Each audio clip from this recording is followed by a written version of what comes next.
I had a quote from the animated series for the Joker stuck in my head ever since the ending of this film. Ending this episode. I can't tell if you're allergic to using the front door or you just enjoy the feeling of glass in your shorts. Mike, go ahead.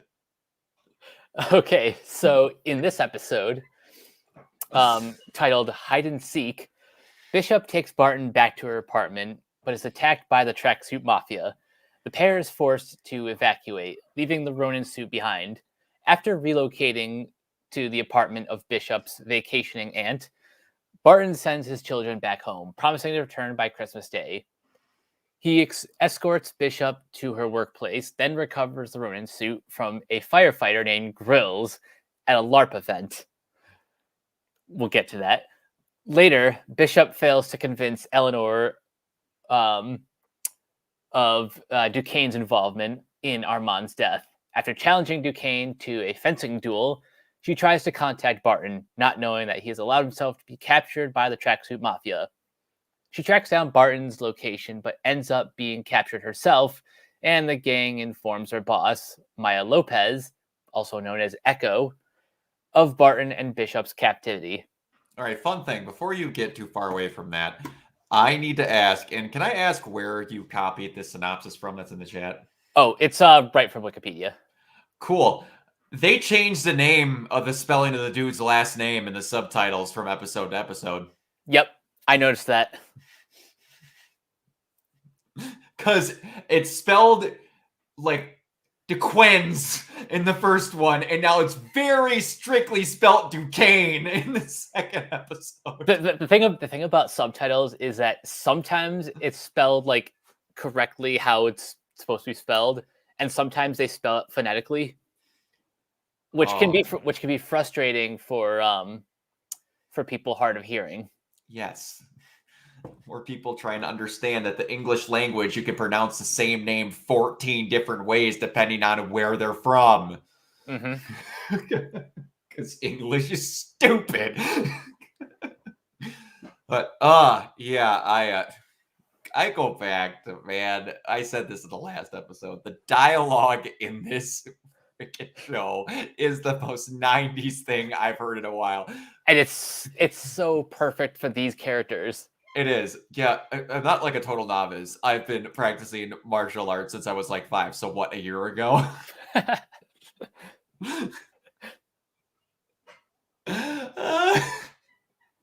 have such good chemistry. It's ridiculous.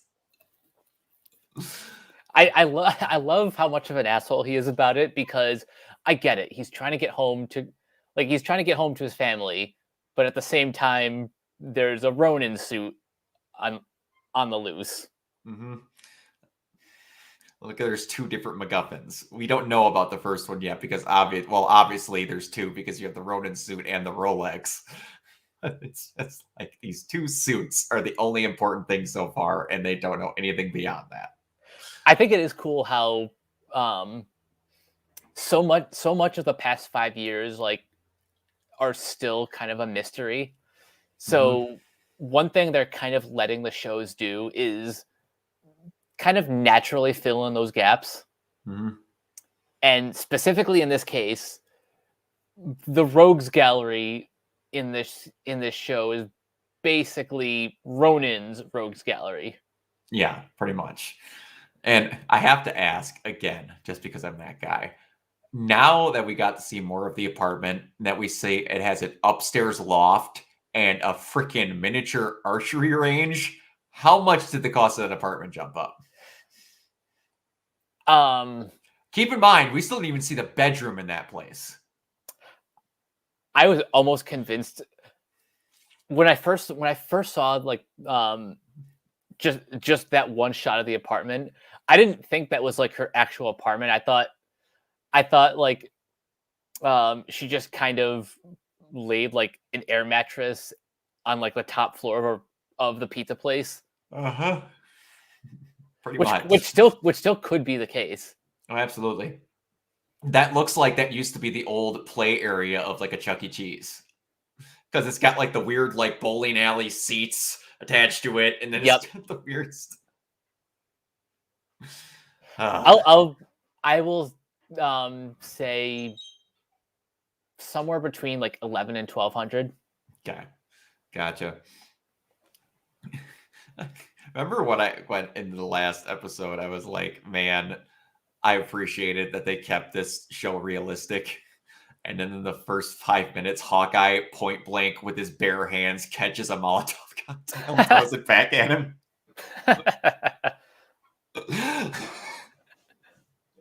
They kept the 90s. They threw the realistic clean out the window. But that's fine. I'm okay with it because that was awesome. I was like, please have him catch it. And he did. That was badass. I have to admit. Yes. And they do something in this where they didn't do it as much as I wanted them to. But there is I call it, I identify a lot of things by wrestling terms. And a spot in wrestling is a predetermined awesome thing that you had planned that's going to wow the crowd. A spot they don't do often in movies enough, in my opinion, is preemptively stop a throw of a Molotov cocktail. It doesn't happen a lot. This is probably the first time I've seen it. There's another one that happened in a movie in the last few years where I can't remember exactly what it is, but a guy's about to throw a Molotov cocktail, and someone shoots it in his hand, and he lights himself on fire. I can't remember what it's from, but it's from a somewhat recent movie. I can't remember the movie either, but I'm picturing that scene. Mm-hmm. Yeah. I also love how apparently that suit's got to be flame retardant. It has to be. It has to be. How? All right. You convinced me. Unless that LARPer's a firefighter, I get that they picked it up out of the rubble.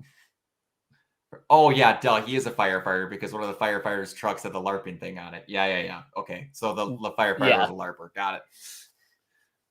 I just love how this is turning into the MCU version of Snatch. You're not wrong. It's just like, we got that. What's this guy? It's a guy with 9 fingers in a briefcase. Oh, man. It is so a 90s Shane Black movie. It is.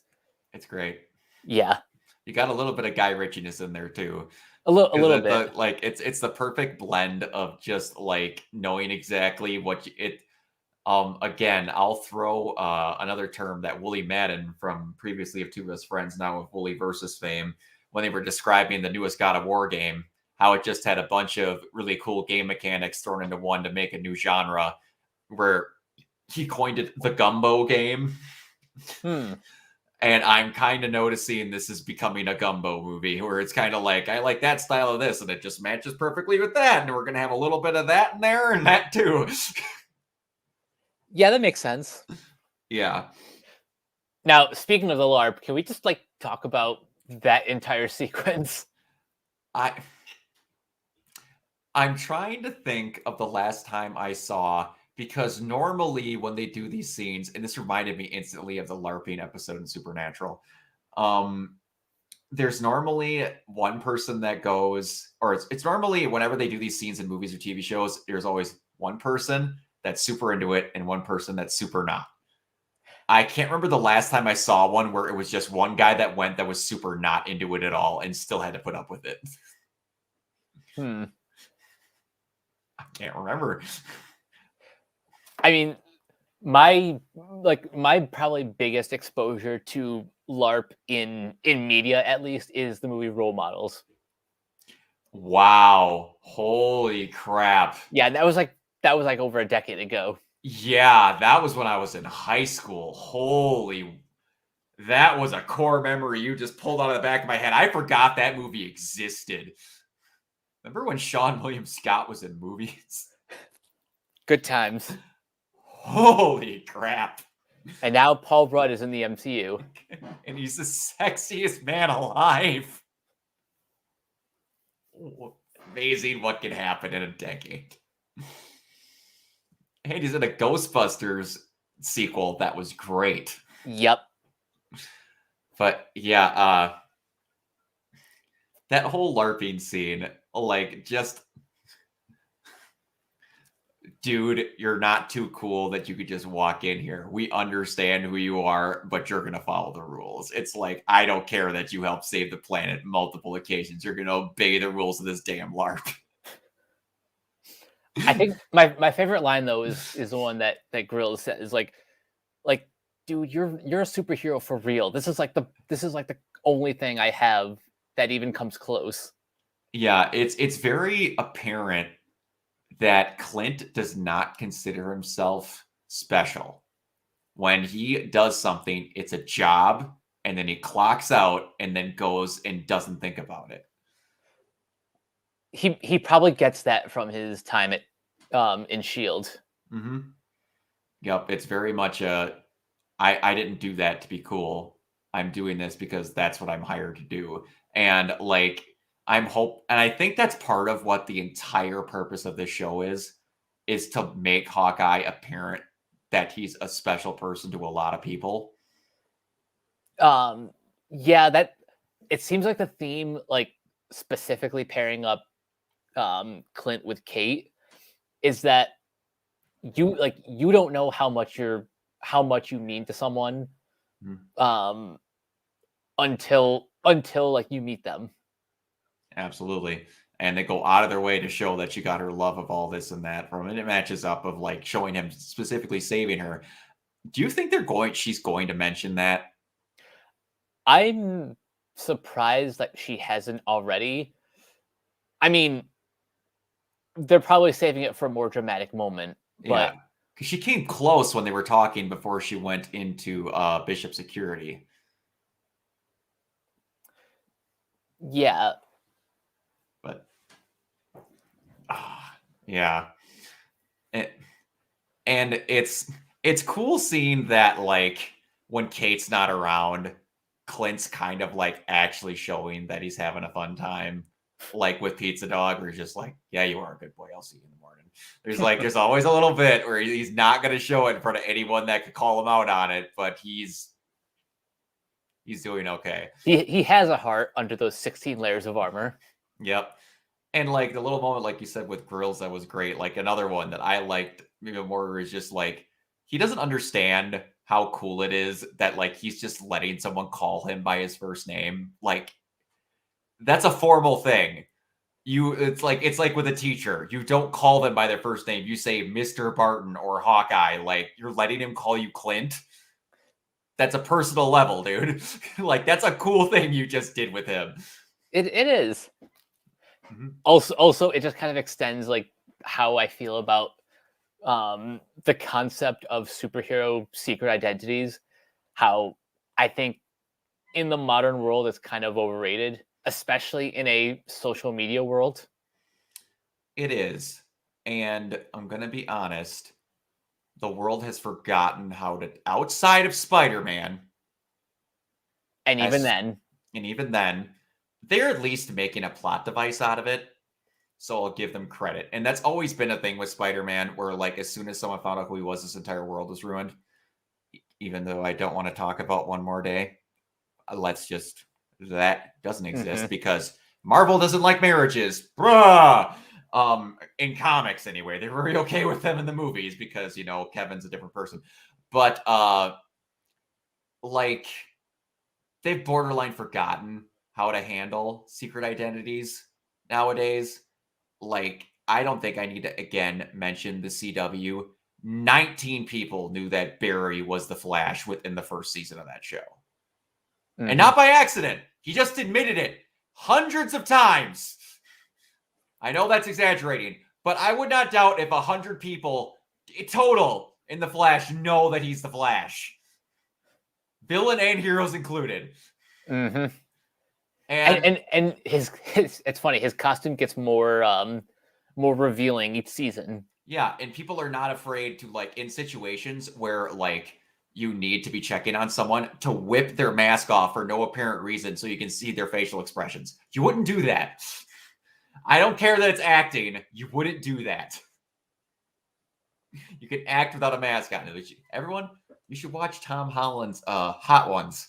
Talks about how it is a challenge better acting with a mask on and how you have to do stuff differently and how it sells better. But Yeah. Anyway, we yeah, but yeah. Anyway, going back to that whole like showing the cracks in Clint's armor a little bit is great, and a lot of repeated references to Black Widow is great too. Mm-hmm. Like Linda's like, yeah, exactly. You're doing what she did, and we get an exact repeat of him letting himself get caught. Yep. Like, nice. That's pretty great. And I just like how it's like, and it's such a stupid. They treat it like they know they're in a TV show. Also, is one thing I'm appreciating. Is like, all right, stand on the sidewalk with a bow and a quiver, and it should take no time to like, there they are. There's the other van. There's the other van. All right, just hit me. Also, we got way far ahead of ourselves. I loved the sparring thing with the fencing. That was great. And hold on, before that, even just the whole thing of like Kate barging in on a meeting with Eleanor. Like that whole exchange was great. Even the secretary be like, nope, Kate, what are you doing? No. What are you doing in him? It is fertile grounds for talking. I bought a book on how to be a stepdad. Like, could you be any more of a douchebag if you tried? He is chewing that scenery. Like, bro, she is 22. You are not her stepdad. You are the guy that is married to her mom. I'm sorry, but stepdad's out the window at that point. You are a guy she's going to put up with. But yeah, he and the best part is you could tell that he knows he's a douchebag. Like, not just the actor understanding he knows he's a douchebag, the character in the show knows he's a douchebag. Yep. That's the best part about it. I also love how bad he is at lying. Oh yeah.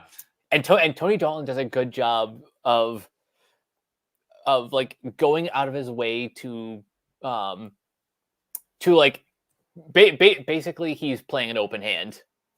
Oh yeah, absolutely. And I'm waiting to see how they deal with stuff like to see just how much he knows, because they have the whole fencing fight, and when she like tries to stab him in the face and he parries her and makes the sword spin on its handle and then just drops. That was cool. That was cool. But like the part I'm wondering is that either they had him give her the candy as a plot device to make sure that Kate knows for sure, hey, dude is exactly who killed him, or dude knows Kate was at the apartment or is pretty sure she was and goes, I'm going to see if she freaks out. Good question. Either way, it leaves it open and guessing. That was a very smart way to do that, because you don't know whether he did that on purpose or not. Because then he just sits back in the chair and goes, I don't know why she's freaking out. Just candy, man. And also, I gotta ask, did you watch a lot of Mad TV when it was on? Not a lot. I've seen like episodes here and there. Do you know who Coach Hines is? Vaguely. Keegan-Michael Key played my all-time favorite sketch comedy character of all time. This guy called Coach Hines. And his first name's Sandoval, but that's just a way. He's this guy that wears knee-high socks. It's a gym teacher. And wait. I'm seeing the images now, and it's coming back to me. Yeah, what his big kick is that he gets agitated very easily, and he makes these overly complicated threats to his students, and that's what he's known for. He's like, I'm gonna kill you, I'm gonna resurrect you, and I'm gonna kill you again. It can be done. I saw it on CSI Miami. It's just like, or I'm gonna cut you in half with the edge of a coin. Like, there's just random stuff like that, but like, and it's ruined the word bro for me, because no. there's this one scene where he's the guy who is basically the head of detention, and he's watching for people, and this kid who forgive me, I can't remember his name. He was the the very well-known Asian male actor on Mad TV. His name is blanking. Keep talking. But anyway, he says this thing, and they're talking about this girl behind this about behind the school, about how she gives handies behind the school. And then but yeah, and then all of a sudden, like, he says something, like Coach Hines tells him to shut up, and he goes, "Come on, you don't got to get mad, bro." And Coach just goes at him, "Bro," and then, "Did you just call me bro?" And he walks out the door, and then walks back and jumps up onto the desk from behind him and goes, "Don't you call me bro again, ever!" I can't hear the word bro normally ever after that, because he would always get pissed at him if he ever called him bro. And now they don't even call themselves by their names. The Tracksuit Mafia is amazing, because all they ever say is bro. And it's a totally not Russian thing to do, from my understanding. Nope. They're the best. They're my favorite group in the MCU. Do you think these are the dumbest bad guys in the MCU? They are! They are the total definition of 90s moron henchmen. This is so perfect. Yes. Because they're all just goofballs that think they're so much cooler than what they are, and they're like trying to outcool each other, and it's just... It's so dumb, and I love it. He's like, "Bro, you were on fire like a little bit ago. We need to calm down. Like, you caught flame."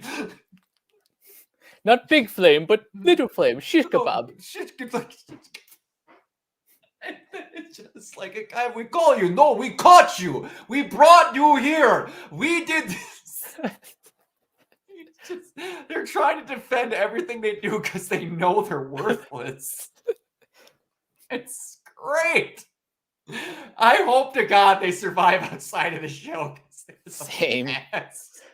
I wonder if they'll show up in Echo. Oh. By the way, this episode ends on Echo. It does. And it ends in her like feeling base, but like, I don't know jack about Echo. I don't know a damn thing. That is another character I didn't know existed until this show was happening. But she's cool enough to where she's getting her own spinoff. Characters that didn't even get shown on a screen yet are getting spinoffs. Yep. From shows that they're in. They're not just characters. They're not putting anything. She didn't even come up in an episode like, "Yeah, she's got a spinoff planned already. We wrote it. It's fine. We're going. It's out there. We just know you're going to love her." They're drunk on power. So on Wikipedia, they say she is the adoptive daughter of the Kingpin. Yep, I knew that. I knew that because that brought up everything with the Rolex. The character has been depicted as a supporting character of Daredevil, blah, blah, blah, blah.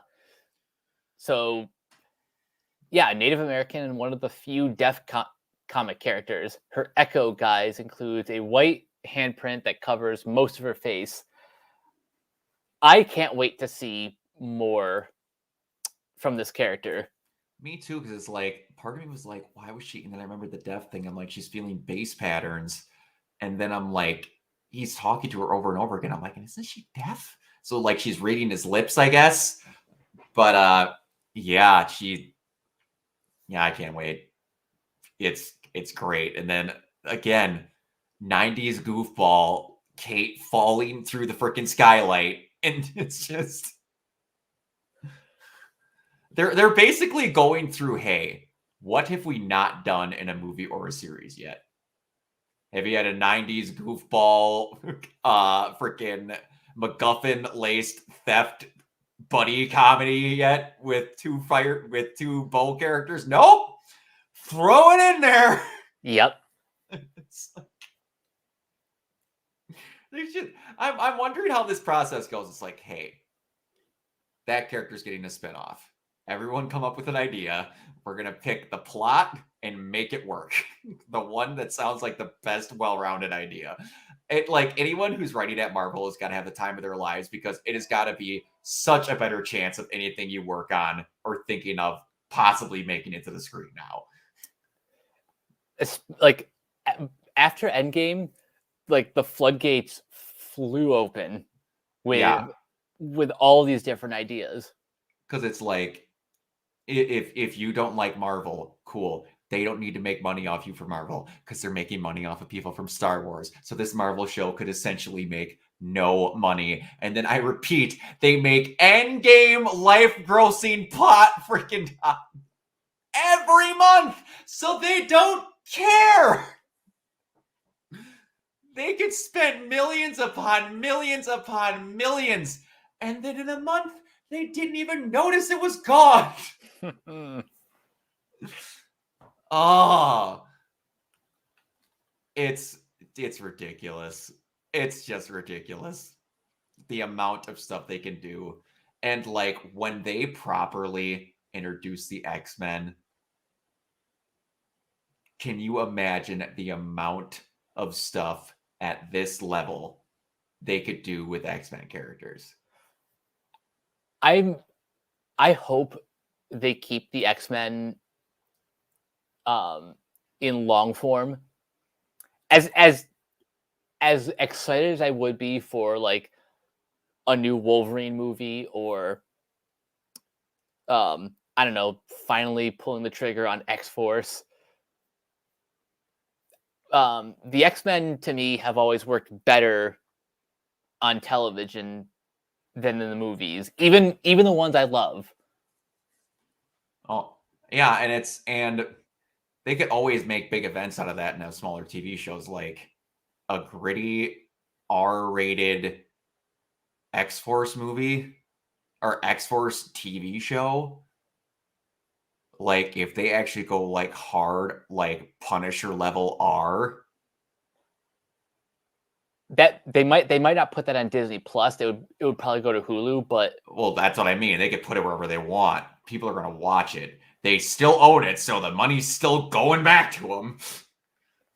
It's just they could they make a separate, if they make like a Marvel Black Label or Marvel Knights. Yeah, and do there you go. That like the possibilities are endless. Uh-huh. But staying in on the street level of things, we've seen Echo. Mhm. We know at least on the page her lineage. So now really all we have to do is just kind of wait for the other shoe to drop. And also the fact that, yet again, we mentioned it, she's getting her own show. Mm-hmm. What other plot lines with Echo are you going to pull out outside of the big gun? This might be like the long way around getting Daredevil back. Because that's exactly what I was about to say. Because you either have Kingpin show up in this, or Kingpin show up in Echo. Because Kingpin shows up in this, and then you start the Echo series, you could have Echo be the quote-unquote main character, but not protagonist, and she has to try and deal with someone that keeps doing things, and you either reintroduce Elektra or Daredevil. My money could be you could do both, but it likely would just be Daredevil.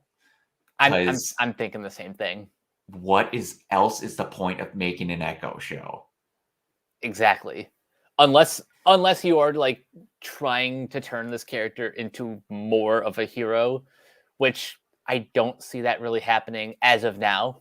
I don't either, but it's like what I'm trying to get at with this is like we're using Hawkeye to make a not as well-known lower character like Echo be cool. And then like Swordsman. Now, so Hawkeye down to Echo because people had heard of Hawkeye. You can now go down to Echo, make the branch. Now people know about Echo. What people that no one's heard of that are that far below Echo are you going to try and pull up? What else would you do outside of doing Daredevil or Elektra? You like at that point you'd have to like create. You have to specifically create new characters. Exactly. It's borderline going. We're scraping underneath the barrel. Now since we're talking about like the MCU shows and their tendency to sidetrack themselves, not accidentally.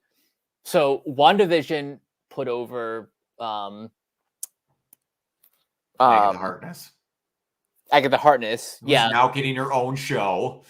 Also, I was gonna say Photon. and Photon. Oh yeah, Photon. True.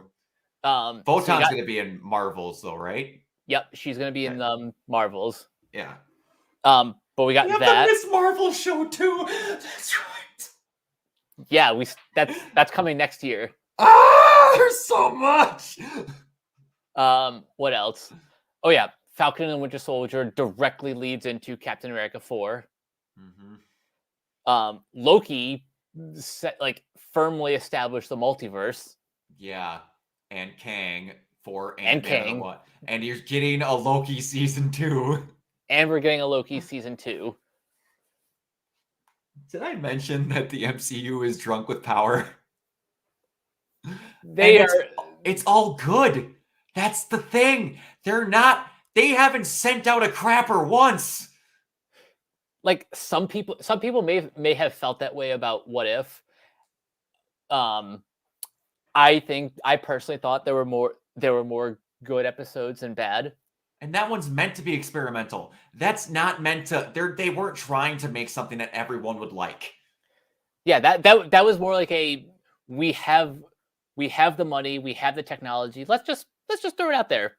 And also, you can't tell me that wasn't a testing bed because you and me both went, holy crap, they need to make something with zombies. What happened?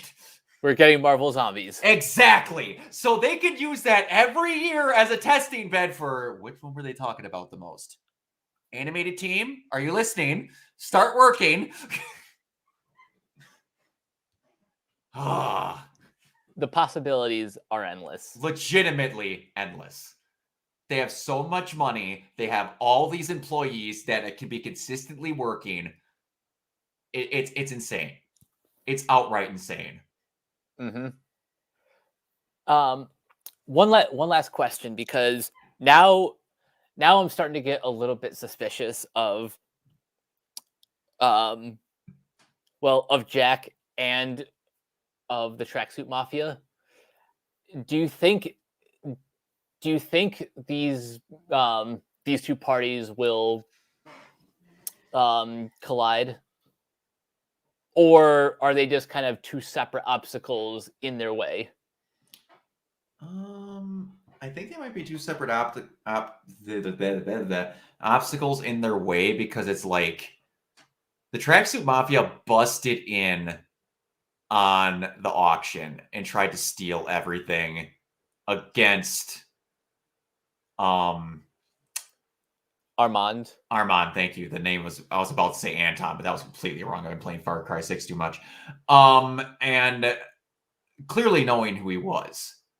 So, and then Anton threatens the wife, and then he took care of that. So this is just a dude who, again, he said, I'm just going to inherit money. So either he's trying to make money himself, or he's working for Kingpin and trying to get a hold of Bishop security for him. Again, saying Kingpin's a thing. And Echo has her own muscle that she just uses to throw around as to get her part of the deal done. And they could be going against each other to make it look like they're not together. That's what I'm thinking. Like I mean, it's totally possible that these are just two separate parties, but there's just something in the back of my head that's that's like coming up with ways to tie these two together. Mm-hmm. It very well could happen. So, and it's like we're only in episode 2. So we got plenty of show left. And like we said, it's all waiting on the shoe to drop. And if that happens, a lot more is going to be explained, and they might tailor. And again, we might get. I don't know. I just hope that the Tracksuit Mafia is an echo. That's all. It's honestly all that's on my brain right now. Same. I cannot believe how much I love the Tracksuit Mafia. They are so good for this series. They are. Because you're not gonna put you're not gonna put Rowan you're not gonna put Hawkeye up against like you're not gonna put him against wizards or aliens or I don't know what's like a like not even the 10 rings you're not putting him against. No. And the worst part is, it's not like Hawkeye can't handle himself against a horde of people. You're literally putting Hawkeye up against people that he could beat the shit out of with his eyes closed. And he's just purposely not fighting them so we could get dialogue out of them. Yep. The writers just want to make they want to make the most out of like making these guys look like bumbling idiots. Absolutely. It's like, this is going to be their one time or their little bit of time to shine. So we want to make everyone love little bits. And that's what they do when they pick out these random characters. They always are pretty good about, outside of Death Dealer in Shang-Chi, who just unceremoniously gets offed. They're very good at going, that character's getting one series or one movie to shine. We're making sure they're like, man, that character was cool. And so it can always be someone at Marvel, specifically Kevin Feige, going, I made them think that character no one's ever heard of was cool. Awesome. Someone who was a big fan loved it. Again, probably the outside of Marvel, the best example of that template is Sportsmaster in Young Justice.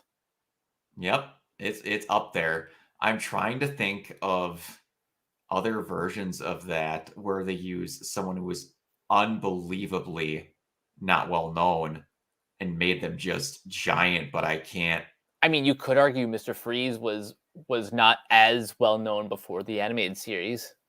Well, that could be with a lot of them, though. The animated series put like the Rogues Gallery on the map even more than what they were.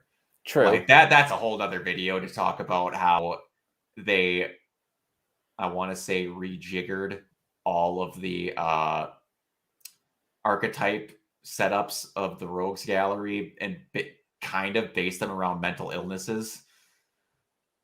It's kind of crazy. There's some breakdown videos that show how meticulous they were with that stuff. You want to go look it up. There's a lot of interesting videos about how they set up like obsessive compulsive disorder with Nigma, separation anxiety and like loss with Mr. Freeze. It's ridiculous how well they set it up with just the simplest things. But anyway, back to Hawkeye. Again, this is another episode that felt like it was 10 minutes long. They have unbelievable, great breakneck pacing in these episodes. It's nuts. They had to a T what they wanted this show to be, and they knew exactly how to write it and didn't have any extra fluff in it whatsoever. Nope. Which I always appreciate. You don't need it. I keep saying it more and more. Like, outside of animes that are exactly 24 to 27 is the exact perfect thing for a single run of an anime. 6 to 8 episodes is perfect for a live action single run TV show of this type. It's perfect. Yeah. As much as I love Daredevil season 3, the one thing I never liked about the Netflix shows is that 13 episodes, and they were all like 1 hour each, felt like you felt the weight of that. Like at least with these Marvel shows, like the length is kind of random. Some like WandaVision was 9, but it was like 9 half-hour episodes. This and Falcon and Winter Soldier were 6. Was Loki 6 as well too? I want to say it was. I'll double check. But yeah, and it's like the only one out of the Netflix bunch that I didn't feel the length on. Was it 6? Yep. Yeah, was Jessica Jones, the first season. I never saw the second. Me neither. But yeah, it's like, because that one was very, they knew exactly what they were doing again with, and again, David Tennant as Purple Man was perfect. That was all suspense based, so I was okay with it being longer because you needed a lot of dialogue and situations to show just how dangerous he was, and they did that. Like, you don't get a lot of shows that have the whole episode of where Jessica moves into the house with the Purple Man just to satisfy him, and they have a whole episode centered around them living together for a little bit. That was amazing. And it's one of my favorite lines in a superhero anything. They're sitting there talking, and he's trying to say how his powers are an absolute torture on his life. He's like, the other day I told a man to go fuck himself. Can you even imagine? And I'm like, wow. Yeah, okay. Yeah, that would suck. Like, you didn't even want to piss that guy off, but like, yep, I get it. And then like another smart one, like before we go off, is when he tells Jessica's friend, who ends up being a superhero, I can't remember her name. Cat, yeah. He tells her to put a bullet in her head. Jessica takes the bullet out of the chamber and puts it in her mouth and goes, "It's in your head. It's done. You don't have to." He's like, oh, I'm like, there was some really smart writing in it, and that's why that season length worked. But yeah, it's not well written that often for that long because it's hard to do. But yeah, I'm really enjoying this. This is stupid good. It is. It may not be the best, but it's the most fun I'm having. Yeah. It doesn't take itself too seriously. It goes out of its way to not take itself too seriously, and that's part of it. You don't need to. This is just fun. What do we want to give someone around Christmas? Just some fun. Pizza Dog, Russian Mafia. Somebody really liked Matt Fraction. even the conversation of, like, about Pizza Dog. What is that? His name? No, it's just a title. It's just a title. It's like cat of something. I can't remember what he said. But... She's compared it to the Earl of Sandwich. Yeah, there it was. Earl of Sandwich. It was just like, this dialogue is so good. None of it feels forced either. That's the best part. It all feels like that's what they would naturally say. Like, Kate seems like that type of person, and Hawkeye is just, I want to go home. I'm so sick of this. Also, the reason why this is the first time that we get to see Hawkeye with a hearing piece is, well, that the montage was great, glorious. Yeah, I'm not really sure. I'm not sure which one did it, but I kind of wish that they would have started showing it a little bit earlier, but like, I guess it would have impaired things in like Endgame and stuff like that. But it's like, I'm glad that they showed it, because then some people could like get the thing that they get from comics about him with the hearing aid and stuff like that. It is cool. It is awesome. So yeah, it's great. I just can't say it enough. I'm enjoying how breezy, simple. You don't have to think about anything else. You're just watching the show.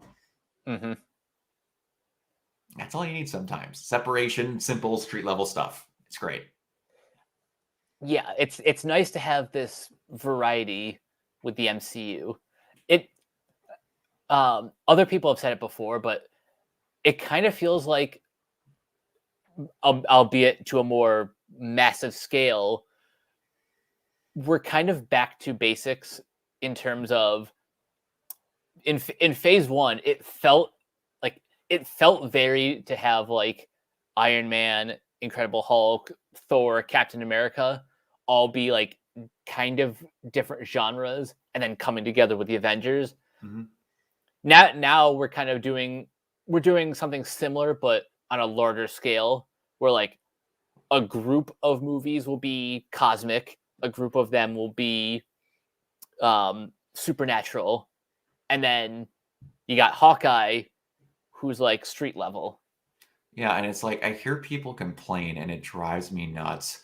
Where it's just like, yeah, this doesn't have the effect that the last few movies did. It's like, or like with Shang-Chi and Eternals, they're like, just doesn't have that effect of the feel that the other last few movies did. I'm like, yeah, you know what these feel like?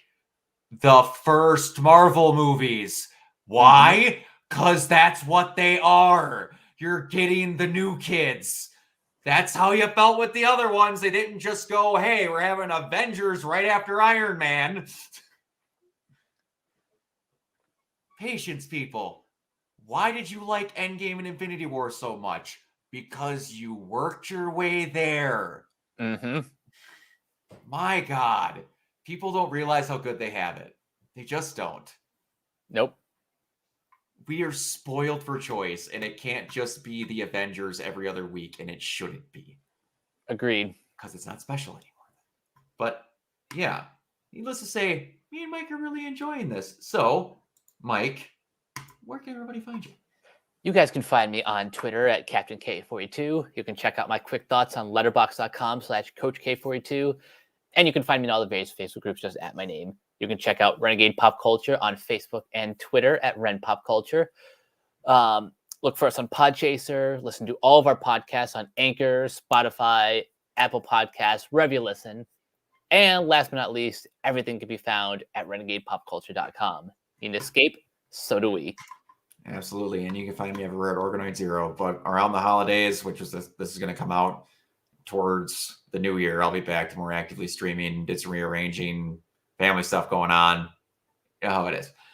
But yeah, until next time, we will see you all later.